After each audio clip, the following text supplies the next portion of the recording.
From Pacifica, this is Democracy Now!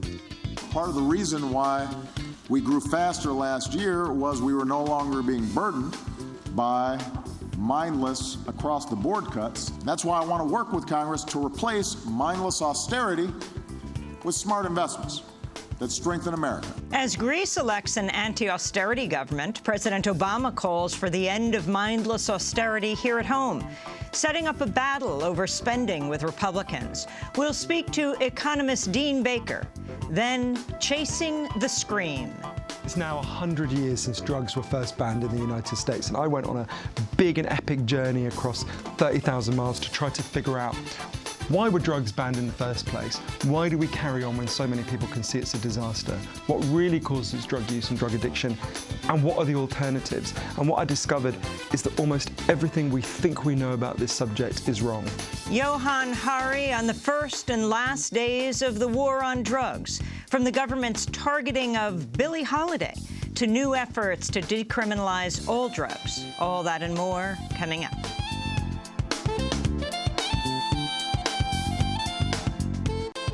Welcome to Democracy Now!, democracynow.org, the War and Peace Report. I'm Amy Goodman. The Islamic State has released a video showing a captured Jordanian fighter pilot being burned alive inside a cage. First Lieutenant Moaz al-Qasasba was captured in December when his F-16 crashed in northern Syria during an airstrike as part of the U.S.-led campaign against the Islamic State. Speaking before the video was confirmed, President Obama said it would only increase U.S. efforts against the Islamic State. I don't know the details of the confirmations, but should, in fact, this video be authentic, it's just one more indication of the viciousness and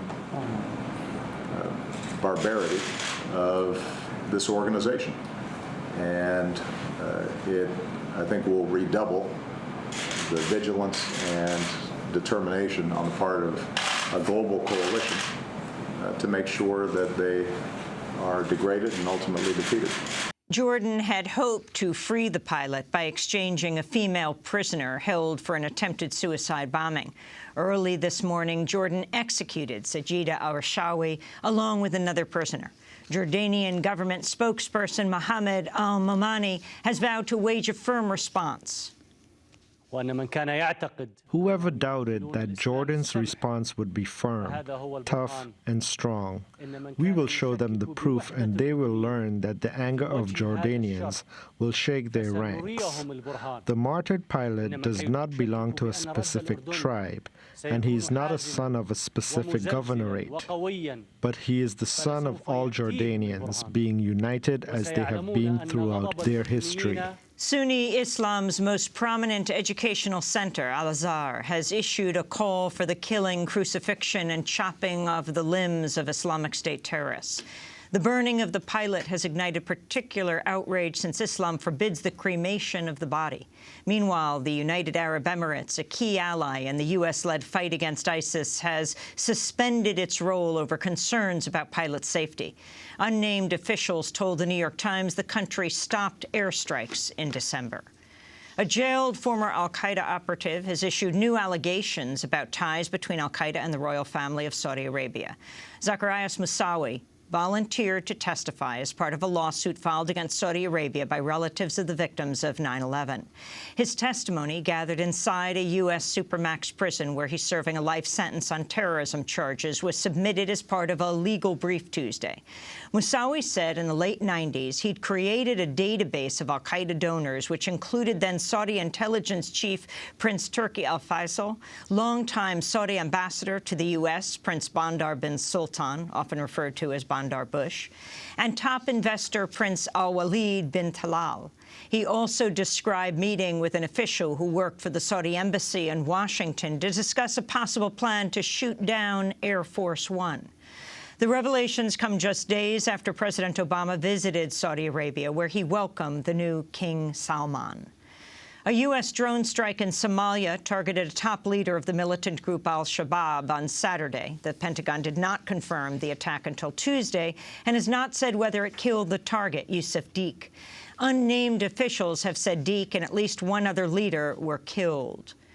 In eastern Ukraine, at least 5 people have been killed amidst heavy shelling that damaged a hospital and several schools. Renewed violence between Ukrainian forces and pro-Russian rebels erupted last month. More than 200 people have been killed in the past 3 weeks alone. In Argentina, a draft request for the arrest of President Cristina Fernández de Kirchner has been found at the home of a late prosecutor who was investigating the 1994 bombing of a Jewish center that killed 85 people. Prosecutor Alberto Nisman had accused Fernández of helping to cover up Iran's role in the bombing in a bid for oil. He was found dead of a gunshot wound the day before he was due to testify before the Argentine Congress on his findings. The request for the arrest of Fernández and her foreign minister was found in his trash. So far, 2 judges have refused to take up Nisman's findings, and the prosecutor investigating his death has announced she'll take a 2-week vacation. Pope Francis has declared Salvadoran Archbishop Oscar Romero a martyr to the Catholic faith, a step that paves the way for Romero's beatification and possible sainthood. Known as the voice of the voiceless, Archbishop Romero was a prominent advocate for the poor and a leading critic of the U.S.-backed Salvadoran military government. He was killed 35 years ago on March 24, 1980, by members of a U.S.-backed death squad while he was delivering Mass at a hospital chapel. His assassination was ordered by Salvadoran military officer Roberto D'Aubisson, a graduate of the U.S.-run School of the Americas. In the 1989 film Romero, actor Raul Julia reenacts a dramatic moment in Romero's life, one day before his assassination, when he called on the Salvadoran army to heed the words of God, "Thou shalt not kill."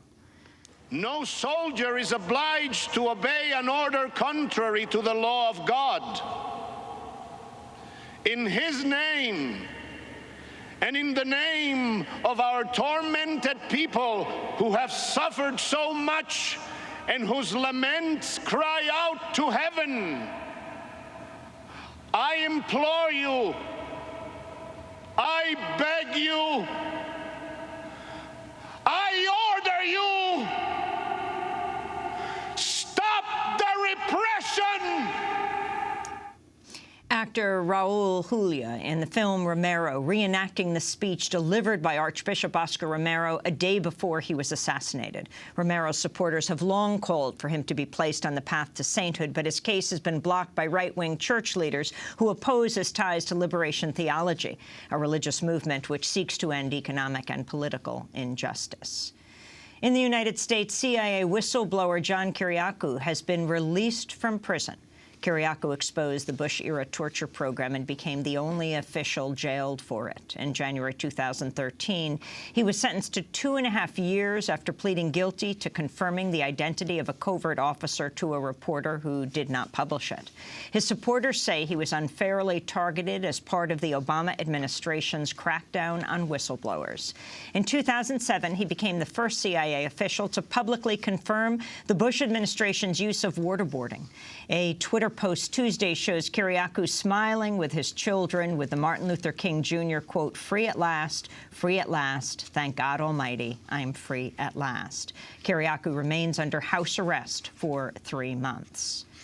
The Obama administration has announced a series of minor surveillance reforms that leave its bulk spying operations in place. The reforms tighten how agencies use the communications of foreigners and place a 3-year limit on gag orders for people who receive secretive subpoenas known as national security letters. Obama has called for Congress to end the bulk spying program exposed by NSA whistleblower Edward Snowden, but critics point out Obama could end it himself. The Environmental Protection Agency has warned the Keystone XL pipeline would fuel climate change by increasing oil production in the Canadian tar sands. An earlier State Department analysis found the pipeline would not have an impact because the oil would be transported through other means. But the EPA concludes the recent drop in oil prices means much of the oil would otherwise remain in the ground. It estimates the pipeline could increase greenhouse gas emissions by about as much as 8 new coal-fired power plants. Obama has said climate change will play a key role in his final decision on whether to approve the Keystone XL pipeline. Congress has approved a bill to address suicides among military veterans. An estimated 22 veterans kill themselves each day. The measure would impose independent reviews of VA suicide prevention programs, launch a peer support program, and give incentives to psychiatrists who work for the VA. Obama is expected to sign the bill, which passed both houses unanimously. A New York City police officer has been indicted for assault after he was caught on video stomping on the head of an unarmed African-American who was pinned to the ground, pleading for help. The attack took place in Brooklyn, July 23rd, less than a week after the police chokehold death of Eric Garner in Staten Island. Garner was also pinned to the ground while pleading, "I can't breathe." A grand jury declined to indict a white police officer, Daniel Pantaleo, for Garner's death. But on Tuesday, Officer Joel Edward, who is black, was arraigned on charges that could carry up to a year in jail. Cell phone video shows Edward and another officer pinning Jamil Cuffey to the ground while he pleads, "Help me." Help me! I just helped me! The nigga just took his gun out, man. Everybody. Officer Edward briefly removes his gun before replacing it in the holster. He then walks away, returns to Cuffey, and stomps on his head. Cuffey was charged with resisting arrest. Police accused him of drinking on the sidewalk and trying to throw away a joint. His case was later dismissed. Alabama's poised to become the 37th state to allow same-sex marriage. A federal appeals court Tuesday rejected the state's request to stay a lower court ruling that struck down its same-sex marriage ban. The ban will remain in effect until Monday as the state appeals to the Supreme Court. And the Pulitzer Prize-winning author Harper Lee will publish a new novel this summer. Lee is 88 years old. She says she wrote a novel in the mid-50s called Go Set a Watchman, which focuses on an adult woman named Scout. But her editor persuaded her to focus on a younger Scout, and that novel became the classic To Kill a Mockingbird. Lee says she thought the old manuscript was lost until her lawyer discovered it. Both novels are set in the fictional town of Macomb, based on Lee's hometown of Monroeville, Alabama. And those are some of the headlines. This is Democracy Now!, democracynow.org, The War and Peace Report. I'm Amy Goodman. And I'm Juan Gonzalez. Welcome to all of our listeners and viewers around the country and around the world. President Obama has unveiled a $4 trillion budget proposal for next year. Congress that calls for raising taxes on the wealthy and corporations in order to help fund education and fix crumbling infrastructure. The plan includes tax cuts for some poor and middle-class families. It also seeks to recoup losses from corporations that stash an estimated $2 trillion overseas by taxing such earnings at 14%, still less than half of the 35% rate for profits made in the United States. Obama announced his plan Tuesday. The budget I've sent to Congress today is fully paid for through a combination of smart spending cuts and tax reforms.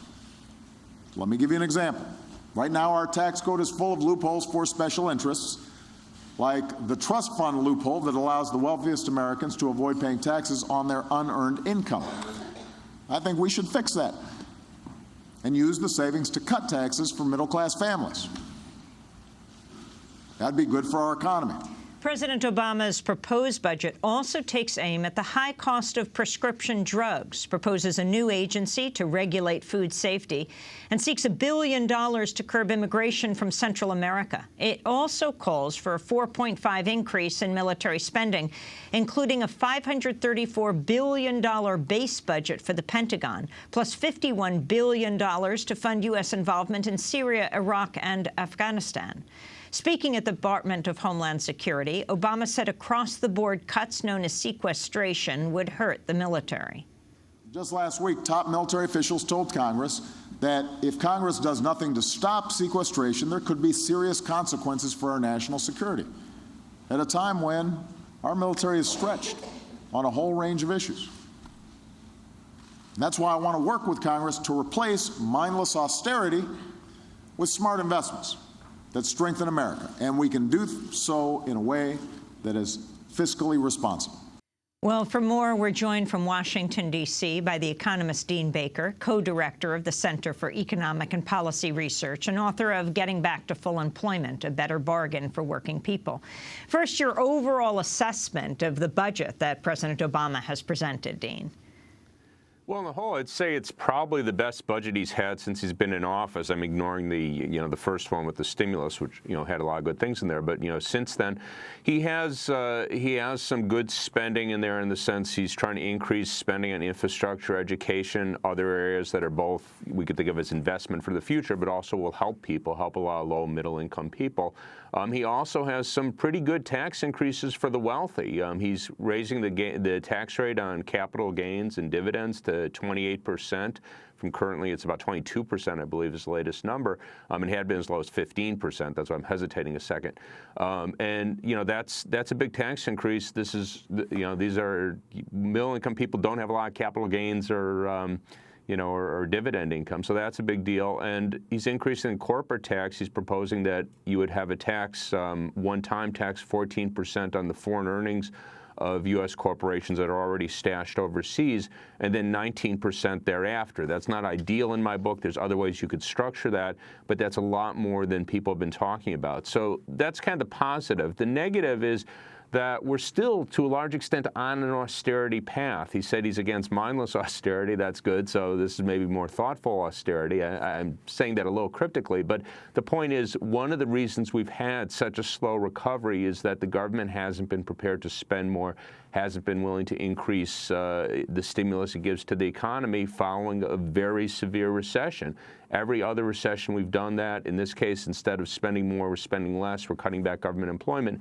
That's hampered growth. And we're still well below full employment, well below the economy's potential. The Congressional Budget Office puts us at about 4 percentage points below the economy's potential. That means, in effect, we're throwing $720 billion a year in goods and services that we could be producing into the garbage.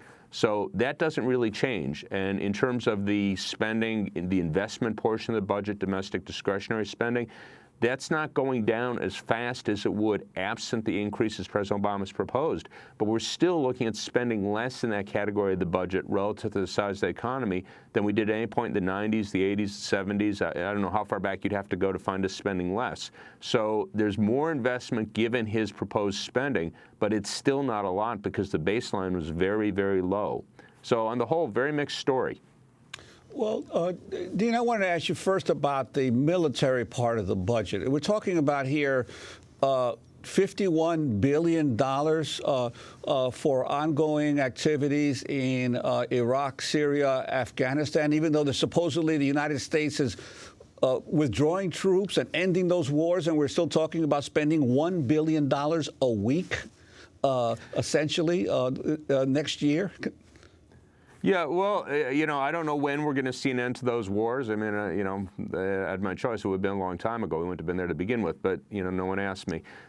We are spending less. You could be happy about that. I mean, we had been spending, at the peak about $180 billion, $190 billion a year, so we're clearly spending a lot less. But, $50 billion is not an inconsiderable chunk of change. So, I mean, to my view, the bigger issue is the war than the spending. We could afford $50 billion, but the point is, is this a good use of resources? Are we doing something positive for the world, for the country? That to my mind, is much more important. And how does sequestration fit into this? I wanted to turn to President Obama speaking about his budget proposal, addressing the issue of sequestration and claiming Republican lawmakers are playing politics with funding the Department of Homeland Security. I'm not going to accept a budget that locks in sequestration going forward. It would be bad for our security and bad for our growth. I will not accept a budget that severs the vital link between our national security and our economic security. I know there's some on Capitol Hill would say, well, we'd be willing to increase defense spending, but we're not going to increase investments in infrastructure, for example, or basic research. Well, those two things go hand in hand. If we don't have a vital infrastructure, if we don't have broadband lines across the country, if we don't have a smart grid, all that makes us more vulnerable. America can't afford being short-sighted, and I'm not going to allow it. That's President Obama on sequestration. Dean Baker, how has sequestration affected the economy in this country? Well, sequestration was basically a phasing down of spending, both on the military side and domestic discretionary. So that was a damper on economic growth. Again, we're in this situation, to my mind, a very perverse one, where you have people running around Washington, certainly the Republicans, but unfortunately many Democrats as well, saying, oh, we want to get the budget deficit down, and they're patting themselves on the back. You know, we reduced the budget deficit so much. And I'm going, well, we need demand in the economy. So what you're patting yourself on the back for is pulling money out of the economy, reducing growth, reducing employment. I'm not happy about that. That's not a good story. You threw people out of work. But in Washington and the debates here, you know, getting the deficit down is, you know, a goal in itself. So it doesn't matter how many people you throw out of work. So sequestration's a big part of that story. You know, it has both the military budget and domestic discretionary on this downward path over the next decade. And that certainly slowed demand, slowed economic growth, and meant fewer jobs. So President Obama is proposing to move away from that, and he's throwing out, you know, he's saying, okay, I'm going to spend more on the military side. I also want to spend more on the domestic discretionary side.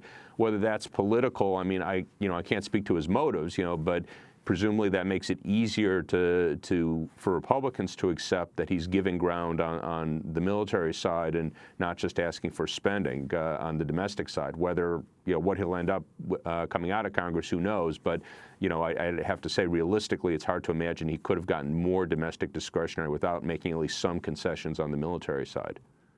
Dean, I'd like to get back to this issue of the tax holiday for overseas corporations. There's $2 trillion that Microsoft and General Electric and all these other companies have been parking overseas for years because they don't want to have to pay the U.S. 35% corporate tax. But now President Obama is saying, okay, we'll let you bring that back for 14%. And you're right, that's higher than the last tax holiday when it was 5%.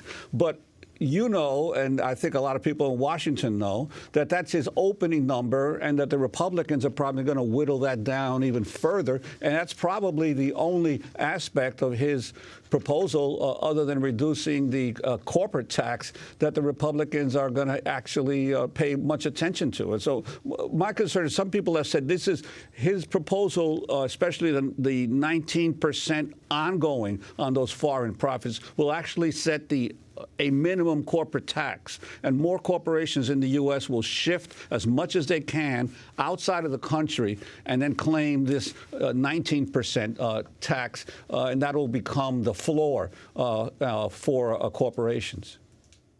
Well, I'm actually not too upset about that proposal. Again, it's both parts of it. It's not my deal. You know, there's this idea of a unitary tax. A number of states, I believe California has it, but a number of states in the country have this, where they tax companies based on their worldwide earnings, and then they just say, you know, if 10% of your sales are in the state of California, we're going to say 10% of your profits are. We don't care what you say. We're going to treat it that way, and that's what we'll tax. You could do that. I think that would be the best route. But absent that, I don't think this is too bad. Now, you're absolutely right. 14% is a starting offer. If you go back to 2005, President Bush had amnesty where it was just 5%, so we're much better off at 14. Where does that end up? You know, presumably the Republicans aren't going to say 14% fine. If it ends up close to 5, that's a real bad deal. If President Obama says, well, maybe I'll go to 13, you know, that 12, you know, that's not too bad, because realistically, we're not getting it now. So I'd rather see us get, you know, 12% than sit around and hope for the Messiah that one day we'll have it taxed as, you know, ordinary income or ordinary profits. That's not going to happen. In terms of the 19% rate going forward, it's actually a little higher than that, because they only give an 85% exemption on foreign taxes paid. So it ends up being, we could do the arithmetic, probably around 21, 22%. Companies, almost no companies actually pay 35%. That's the marginal tax rate. If you look at the average tax rate, it varies year to year, but it is around 19, 20%.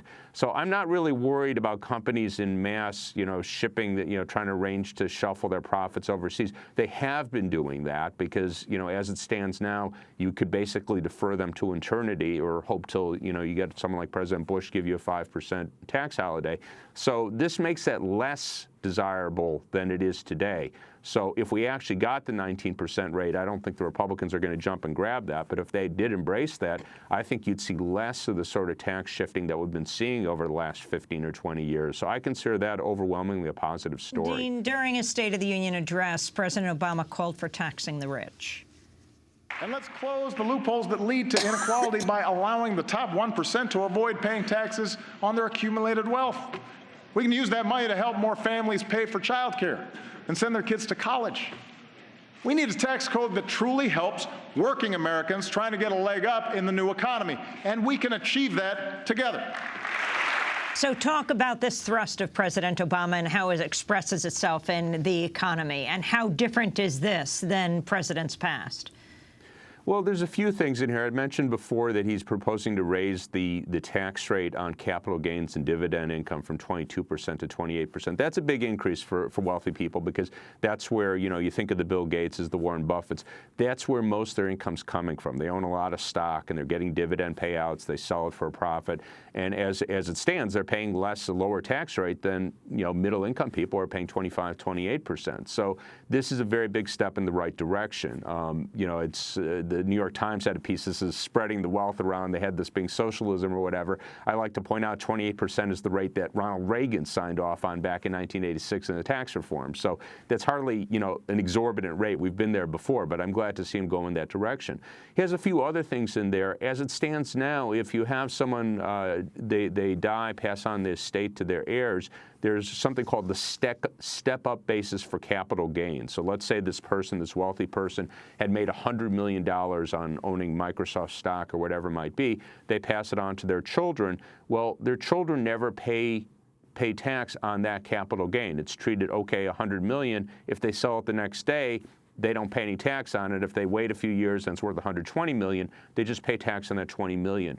One of the things he proposed is that that money would be taxed at the point the estate would be passed on. So if you had $100 million in capital gains, that would be taxed at the capital gains rate. So that would be a big hit to a lot of wealthy people, and to my mind, totally justified. There are a few other odds and ends. People talked about when Governor Romney was running in 2012, he had over $100 million in an IRA. A tax-sheltered account. He proposed limiting that, I forget, 3 million, 4 million, something that, any middle-income person is going to be under. So, this is supposed to be a middle-income savings vehicle, not something for the richest in the country to shield their income from wealth. There are a few other things in there of that nature. Individually, they don't amount to much. Even collectively, they aren't that huge. But it's the sort of thing that, frankly, it's just kind of obscene. I mean, the rest of us are paying our taxes. Mitt Romney's got $100 million in tax-sheltered IRA. Very hard to justify that. So to my mind, these aren't necessarily huge things, but they're definitely in the right direction. And I was very glad to see President Obama propose them. And what about the issues of Social Security, Medicare and Medicaid? The Republicans are always talking about the need for the government to rein in future budget costs for what they call the, quote, entitlement programs. How does the budget deal with that? Well, one very positive thing, Social Security is not mentioned here. In years past, President Obama had proposed changing the cost of living adjustment formula so that people would get less year by year. It'd be roughly, his proposal would have reduced the annual cost of living adjustment by about 0.3 of a percentage point a year. That might sound trivial, but over 10 years, it'll be 3%, 20 years, 6%. So someone's, in their 90s, been collecting Social Security for 30 years, they're looking at about 9% less benefits, and that's a big deal for a lot of older people whose Social Security is the bulk, if not their entire income. So that would have been a big deal. That's not there. So that's a very good story. He has some proposals on Medicare, mixed bag. I mean, some of these he's proposing some reductions in payments to drug companies. Good thing. Reductions in payments to insurance companies through the Medicare Advantage program. Again, a good thing. This is subsidy for insurance companies that has no rationale. On the other hand, he's proposing some increased cost sharing, and he talks about for higher income beneficiaries. And we're talking about people $50,000, $60,000 a year. These are not ordinarily people we talk of as wealthy. So that, to my view, is not a good story. But one thing that I think people should realize, and this is a change, whether President Obama deserves credit for it, whoever, one could quibble about that, but we've seen much, much lower growth in healthcare costs over the last 5 or 6 years. And you're now seeing that included in the projections. And, for what that's worth, that makes the story look, 10, 20 years out, much, much more manageable. So before, we used to have these people running around, oh, my God, the deficit's exploding. We're going to have these huge, huge burdens. Well, as it stands now, if you look out a decade, you look out 2 decades, the story, you know, they're projecting deficits, but they're very much manageable deficits. So the story of, you know, this, you know, the baby boomers, people like me retiring and bankrupting the government, it doesn't make any sense. Not that it ever did make any sense, but, you know, there's just no story there. And I think we could at least be happy about that, that whatever problems we face in terms of being able to pay for these programs, they're very manageable. Dean Baker, I wanted to ask you about infrastructure, the economy, and also climate change. I mean, you have this horrendous accident that happened last night in New York, Westchester, 7 people dead, a train hit a car. But that goes to a bigger issue. I mean, they've had increasing accidents on the Metro North Line, which was once considered one of the safest in the country. In 2013, the American Society of Civil Engineers gave the national infrastructure an overall grade of D+. And then climate change, of course, affecting infrastructure across the country. Your comments? Well, you know, President Obama's proposed some additional spending, but I have to say these are really kind of baby steps. I mean, maybe he couldn't get more through Congress, but, you know, we know he's not going to get his proposal through Congress in any case. So you sort of think, well, why not think big? Why not put more on the table? So we're on a path of declining infrastructure spending. His proposals make the decline less rapid, but it's really going the wrong way. I mean, we should be looking to spend more both for creating jobs today, but also because it's needed. We need to upgrade our infrastructure. Instead, we're letting it deteriorate. And in terms of climate change, again, we have, I'm not going to say infinite need, but we have tremendous need for retrofitting our buildings, for developing a more energy-efficient infrastructure, mass transit, on down the list, because we should be treating climate change with urgency. Again, the Republican Congress doesn't want that, but I think it would have been more helpful if President Obama had put some really big things on the table. There is some money there, so I'm not saying he's doing nothing, but, you know, like an order of magnitude too small to address the problem. I also wanted to ask you about another country where new leaders are trying to push back against austerity, Greece. The country's newly elected left-leaning government has opened negotiations on its bailout package with European partners. It says it refuses to cooperate with the troika of European and International Monetary Fund lenders. This is the finance minister, Yanis Varoufakis. Η κυβέρνησή μας θα πορευτεί με γνώμονα. Our government will proceed seeking with utmost cooperation with the legal institutions of the Eurozone and the International Monetary Fund, but with the Tripartite Committee, the Troika, which aims at implementing a program whose logic we consider anti-European. With this committee, which according to the European Parliament is poorly structured, we do not aim to work with. Well, Dean Baker, you've written that Greece needs an exit option. Could you explain? Yeah, just very briefly, Greece has been in this situation where it's had austerity been imposed on it over the last 5 years, and its economy has suffered horrendously. The drop in it, the size of its economy from its peak to where it is today is about 23%. By comparison, at the trough in the Great Depression, we were down 26%, and we bounced back 10 percentage points the next year. And 7 years out from the downturn, we were above where we were in 1929. Greece is still 23% below where it was in 2007. Its unemployment rate's about 25%, youth unemployment over 50%, massive cutbacks in government services. It really has been hell for the Greek people. And Germany is really behind this to the largest extent, saying, no, no, no, you have to stay with the program. The Greek government, I think they're being very smart. They're trying to say, okay, we got to move away from this. You have to give us room to grow. And they're trying to press the case with, obviously, Germany being the main party on the other side at the end of it. I mean, it's behind the European Union, European Commission, but really it's Germany. And they're hoping to get allies among Spain, Italy, France. They're trying to push that line. What I was arguing is that they also have to be prepared, and I understand they may not want to say this, they have to be prepared to say, we're going to leave the euro. Now, there's no doubt if they were to leave the euro, there would be massive disruption. There would be a period of financial panic. The good side in this story is that the European Union has already wreaked so much havoc on Greece's economy, it doesn't have far to go down. And I think that if they actually go that route, they would likely rebound fairly quickly, a model here being Argentina. In 2001, they broke with their link to the dollar, defaulted on their debt December 2001. By the fall of 2002, they were growing rapidly, and by 2003, they made up all the lost ground and then some.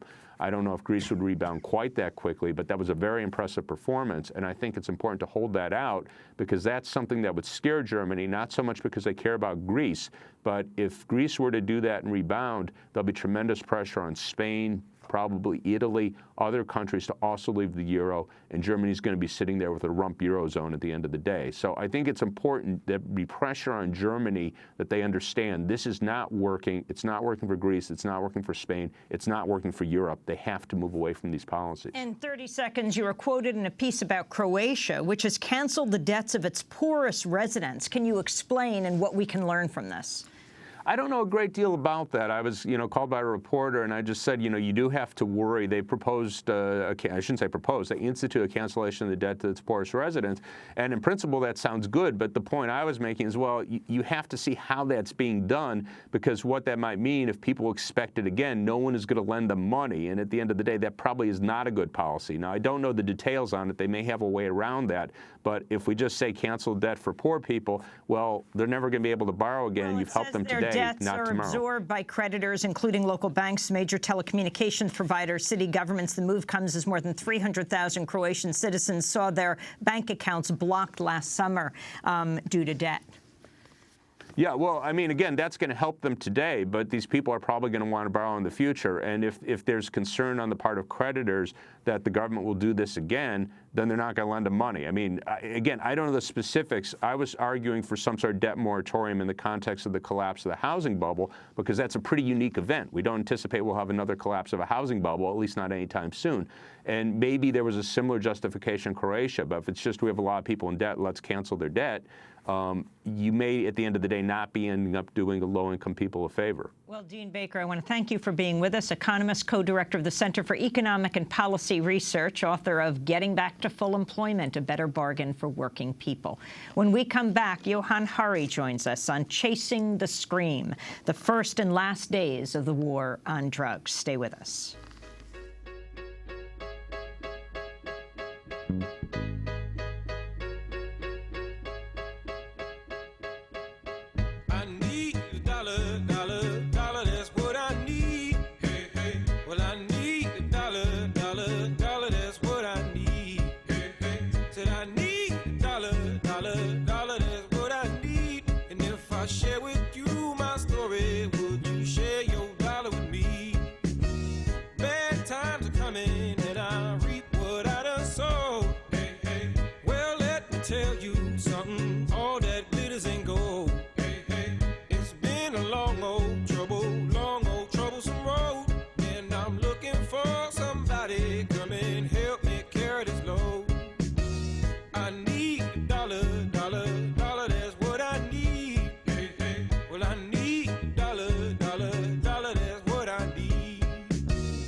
Ella Black here on Democracy Now!, democracynow.org, The War and Peace Report. I'm Amy Goodman with Juan Gonzalez.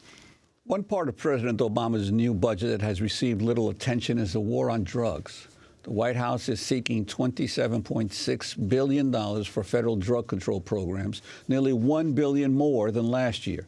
More than half the money will be allocated for drug law enforcement by the Pentagon, Department of Homeland Security, Department of Justice, and the Drug Czar's office. Hundreds of millions of dollars have also been requested to be spent fighting the war on drugs in Colombia, Mexico, and Central America. The budget also includes a line item that would clear the path for allowing legal sales of marijuana in Washington, D.C. Well, today we spend the rest of the hour looking at the U.S. drug war with British journalist Johan Hari, author of the new book, Chasing the Scream, the first and last days of the war on drugs. The book begins a century ago with the passage of the Harrison Narcotics Tax Act, the law that launched the modern-day drug war, not only in the United States, but around the world. The book also details the latest science behind addiction. Johan Hari recently wrote a widely read piece for Huffington Post headlined, "The Likely Cause of Addiction Has Been Discovered, and It's Not What You Think." Johan, welcome to Democracy Now! What is it, then? Well, it's fascinating. If you had said to me 4 years ago, when I started on the really long journey through 9 countries to write this book, what causes, say, heroin addiction, I would have looked at you like you were a little bit simple-minded, and I would have said, well, heroin causes heroin addiction. We've been told a story for 100 years that is so deep in our culture that we just take it for granted. We basically think, if you, me, and I guess there's about 20 people in this office, if we all took heroin for 20 days, by day 21, because there are chemical hooks in heroin, our bodies would physically need the heroin and we would be heroin addicts. That's what we think heroin addiction is. The first thing that, and I had a really personal reason to want to look into this, because we had a lot of addiction in my family. One of my earliest memories is of trying to wake up one of my relatives and not being able to. And one of the first things, when I was looking at what really causes addiction, that alerted me that that story there's something wrong with that story. So just explain to me, if one of us steps out here today and we get hit by a car, right, God forbid, and we break our hip, we'll be taken to hospital. There's a very good chance we'll be given a lot of diamorphine. Diamorphine is heroin. It's much better heroin than you'll score on the streets because it's 100% pure as opposed to, massively contaminated. You'll be given it for quite a long period of time. That is happening in every hospital in the United States, all over the developed world. People are being given lots of heroin for long periods of time. You will have noticed something odd about that. Your grandmother was not turned into a junkie by her hip operation. If what we thought about addiction was right, those people should be leaving hospital as addicts. In fact, they're not. When I learned that, I didn't really know what to do with it until I went and met an incredible man called Bruce Alexander, who's a professor in Vancouver. He explained to me the old theory of addiction comes from a series of experiments that were done earlier in the 20th century. They were actually featured in a famous anti-drugs ad from the 80s in America. Very simple experiment. Your viewers can do it at home if they're feeling a little bit sadistic. You get a rat and you put it in a cage, and it's got 2 water bottles. One is just water, and one is water laced with either heroin or cocaine. If you do that, the rat will almost always prefer the drugged water and almost always kill itself. And so it was concluded, there you go, that's addiction. But in the 70s, Bruce comes along and says, well, hang on a minute. We're putting the rat in an empty cage.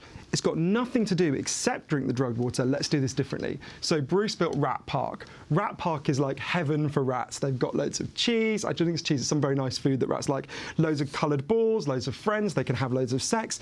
Anything a rat can want, it's got in Rat Park. And they've got both the water bottles. They've got the normal water and the drugged water. But here's the fascinating thing. They obviously tried both the water bottles because they don't know what's in them.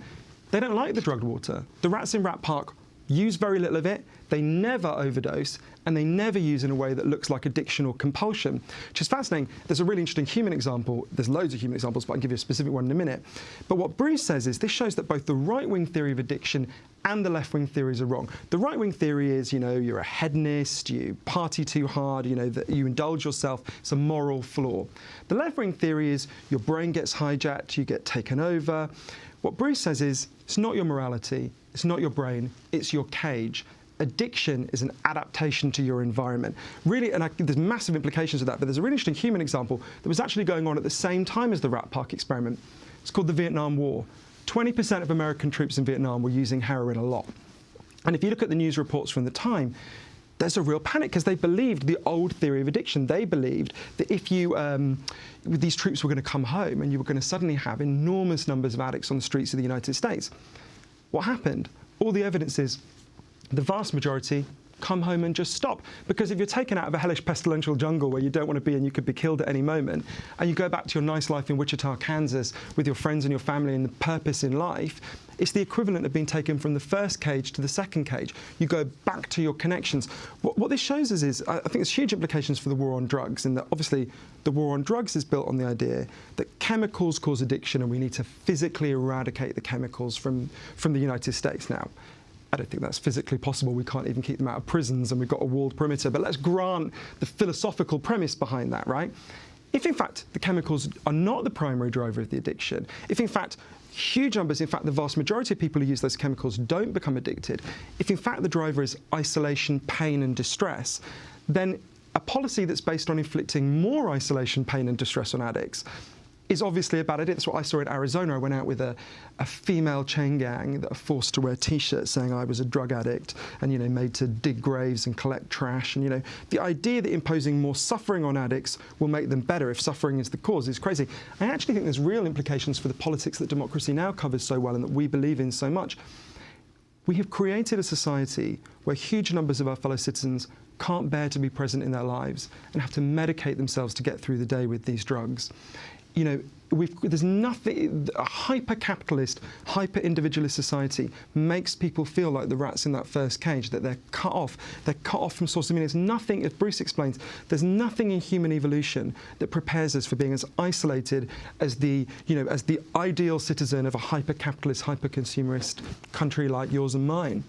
Well, in your book, you delve into the origins of our modern drug war and come up with some surprising information that initially it was actually targeting key figures, African-American figures in the musical world. Could you talk about that? Yeah, not far from where we are now, in 1939, Billie Holiday stands on stage in a hotel and she sings the song Strange Fruit, which obviously your viewers will know is an anti-lynching song. Her goddaughter Lorraine Feather said to me, you've got to understand how shocking this was, right? Billie Holiday wasn't allowed to walk through the front door of that hotel. She had to go through the service elevator. To have an African-American woman standing up at a time when most pop songs were like Twee, you know, P.S. I Love You, that kind of thing, singing against lynching was, in front of a white audience, was regarded as really shocking. And that night, according to her biographer, Julia Blackburn, she's told by the Federal Bureau of Narcotics, stop singing this song. The Federal Bureau of Narcotics was run by a man called Harry Anslinger, who I think is the most influential person who no one's ever heard of. Harry Anslinger takes over the Department of Prohibition just as alcohol prohibition is ending, and he wants to find a new purpose for it. He's got this huge bureaucracy he wants to run, and he's really driven by two passions: an intense hatred of African Americans. I mean, this is a guy who was regarded as a crazy racist by the crazy racists in the 1930s. He used the N-word in official police reports so often that his senator said he should have to resign, and a really strong hatred of addicts. And Billie Holiday to him was like the symbol of everything that was going wrong in America. And so he gives her this order. She refuses. She basically says, screw you, I'm an American citizen, I'll say what I want. She had grown up in segregated Baltimore, and she had promised herself she would never bow her head to any white man.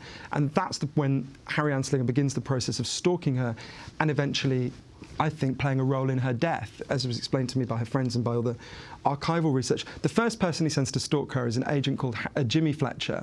Harry Anslinger hated employing African Americans, but you couldn't really send a white guy into Harlem to stalk Billie Holiday. It'd be kind of obvious. So Jimmy Fletcher follows her around for 2 years, and she was so amazing he fell in love with her. And he felt ashamed his whole life for what he did. He busts her, she's sent to prison. The trial, she said, the trial was called the United States versus Billie Holiday, and that's how it felt.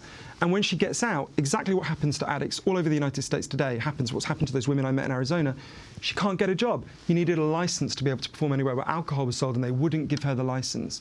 So, you know, her friend Yolanda Bavan said to me, what's the cruelest thing you can do to a person? It's to take away the thing they love. She sinks back into addiction when she's in her early 40s. She collapses here in New York City. She's taken to hospital, and she's convinced the narcotics agents aren't finished with her. And she was right. She says to one of her friends, they're going to kill me in there. Don't let them. They're going to kill me. She was right. In a hospital bed, she's diagnosed with liver cancer. I spoke to the only surviving person who was still in that room, who'd been in that room. She's handcuffed to the bed. They take away her record player and her candies. They don't let her friends in to see her. One of her friends manages to insist to the doctors they give her methadone because she'd gone into withdrawal. She starts to recover a little bit. 10 days later, they cut off the methadone. She dies. Her friend Annie Ross, you know, there are lots of things that, I think there's lots of things in that dynamic that tell us a lot about the drug war, that it's founded in a race panic. At the same time that Harry Anslinger finds out that Billie Holiday is a heroin user, he finds out that Judy Garland was a heroin user. He advises her to take slightly longer vacations and tells her she's going to be fine. Spot the difference. But the most amazing thing to me about the Billie Holiday story that really helped me to think about the addicts in my life is she never stopped singing that song. She always found somewhere to sing it. You know, she went wherever they would have her, and she sang her song about lynching no matter how much they tried to intimidate her. And to me, that's really inspiring, not just for resisting the racism of the drug war, but actually for realizing that addicts can be heroes. All over the world while we're talking, people are listening to Billie Holiday and they are feeling stronger. And that is an incredible achievement. And the people resisting the drug war who I met all over the world, from a transsexual crack dealer in Brownsville, Brooklyn, to, you know, a scientist who was feeding hallucinogens to mongooses to see what would happen, to the only country that's ever decriminalized all drugs, there is heroism and resistance to this war all over the world. Johan, Harry, we have to break, but we're going to come back to this discussion. His book is called Chasing the Scream: The First and Last Days of the War on Drugs.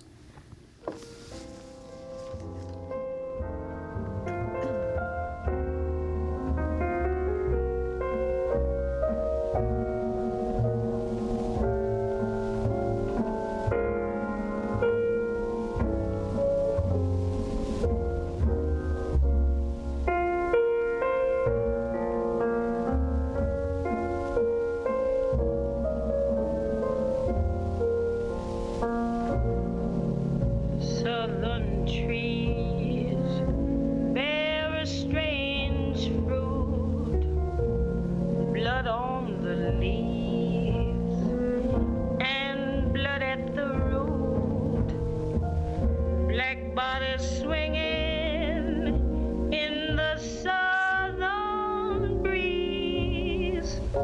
Strange fruit hanging from the poplar trees.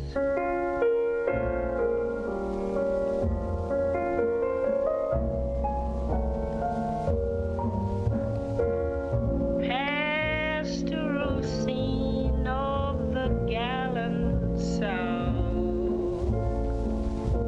The bulging eyes. Strange Fruit, Billie Holiday.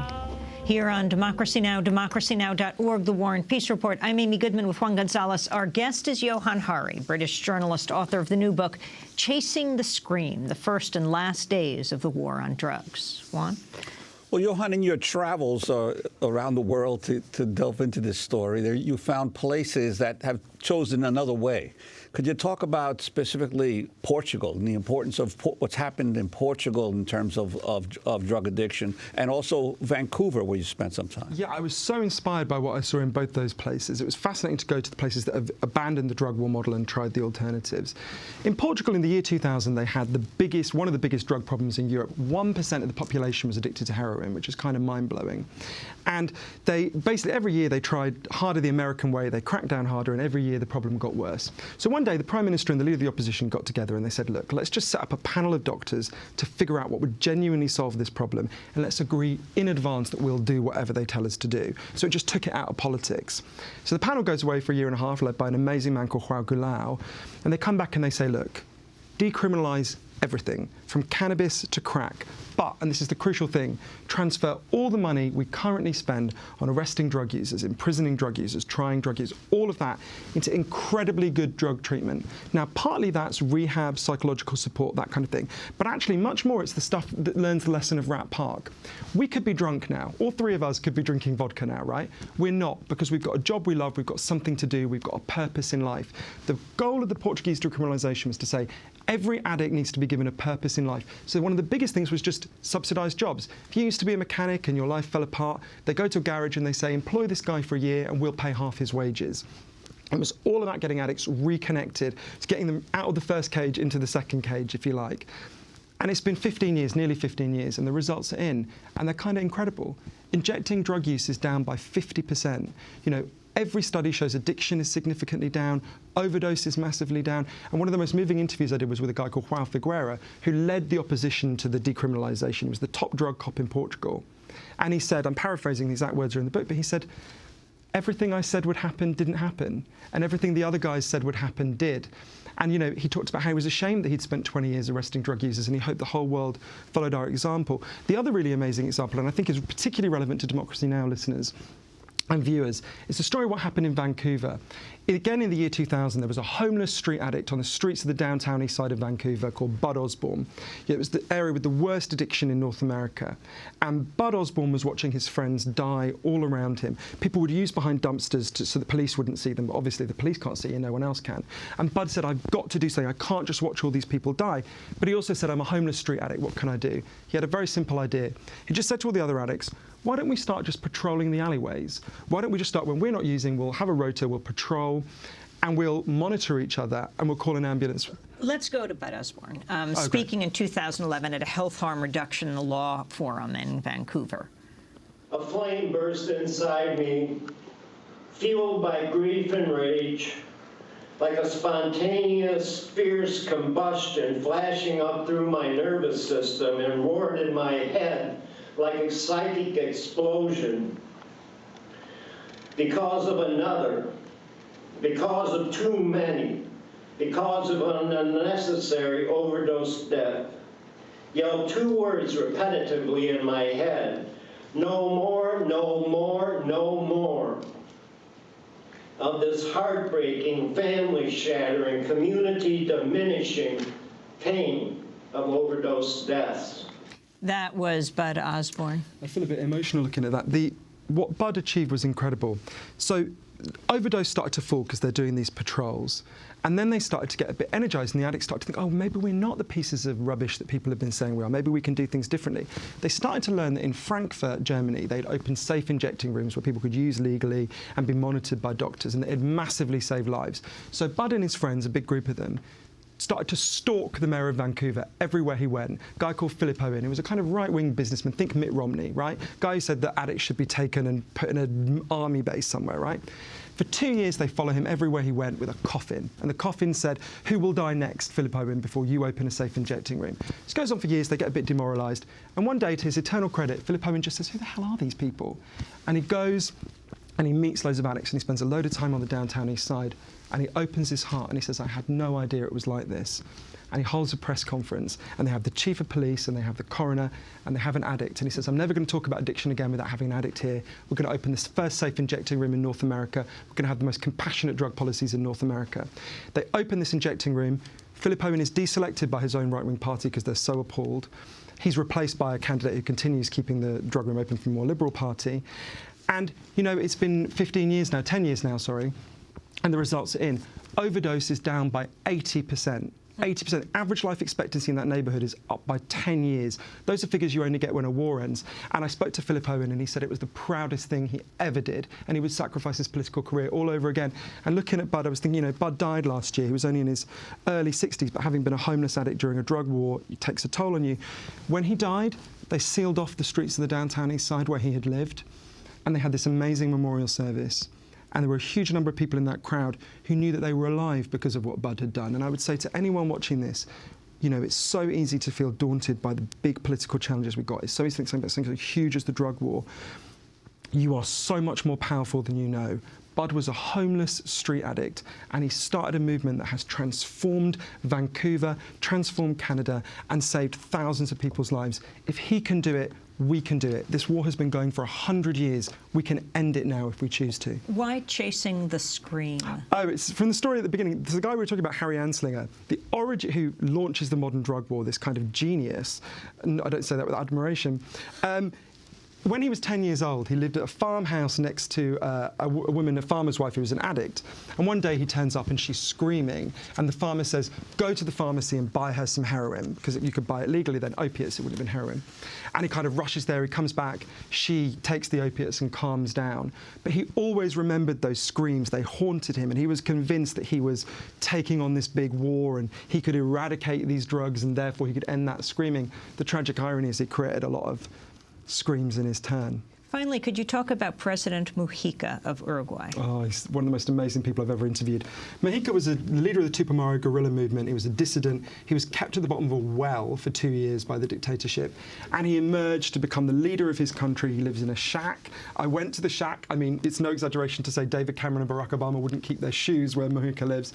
And he led his country to legalise marijuana, first country to legalise marijuana since the drug war begins in the 30s, because he'd seen what happened, and I went there to see this in northern Mexico, where the cartels have, if a large part of the economy is illegal drugs, the armed criminal gangs have more money than the state. They can hijack the state and take it over. And he saw if that comes and hits Uruguay, they're screwed. It's a small country. They don't have much military force. And really the horror that I saw, I mean, I interviewed the only person to ever be at the heart of one of the Mexican drug cartels and make it out to tell what it was like. And, you know, this is one of the most horrendous atrocities of the war on drugs, is what it does to the supply route countries. Well, Johan Hari, I want to thank you for being with us. His book is Chasing the Scream. It is just out.